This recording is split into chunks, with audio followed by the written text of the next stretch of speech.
2000 3000 மீன் செத்து கிடக்கு. தண்ணி வெளியே போறதுக்கு வழி இல்ல. கவுன்சிலரோ இல்ல யாருன்னா இங்க வரணும்ல, கவுன்சிலர் என்ன பண்ணாரு, அவரை வர சொல்லுங்க, வந்துட்டு பேசுறோம்.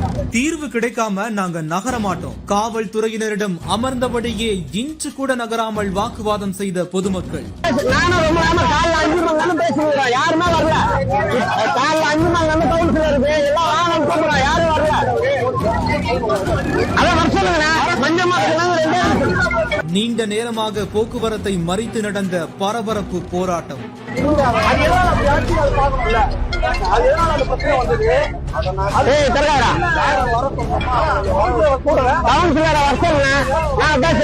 சென்னை மணலி அடுத்த மாத்தூர் பகுதியில் உள்ள ஓமக்குளத்தில் சாக்கடை நீர் கலப்பதால் மீன்கள் செத்து மிதந்து சுற்று வட்டாரத்தில் கடும் துர்நாற்றம் வீசுவதாக கூறப்படுகிறது. இதனால் நோய் பரவும் அபாயம் இருப்பதாக கூறிய பகுதிவாசிகள் அதிகாரிகள் நடவடிக்கை எடுக்காததை கண்டித்து சாலை மறியல் போராட்டத்தில் ஈடுபட்டனர். முன்னதாக புகார் அளித்தும் தீர்வு கிடைக்காததால் இந்த போராட்டம் தீவிரமடைந்தது. இதனைத் தொடர்ந்து போலீசார் பேச்சுவார்த்தை நடத்தியும் போராட்டக்காரர்கள் கலைந்து செல்ல மறுத்ததால் அப்பகுதியில் போக்குவரத்து நெரிசல் அதிக அளவில் காணப்பட்டது.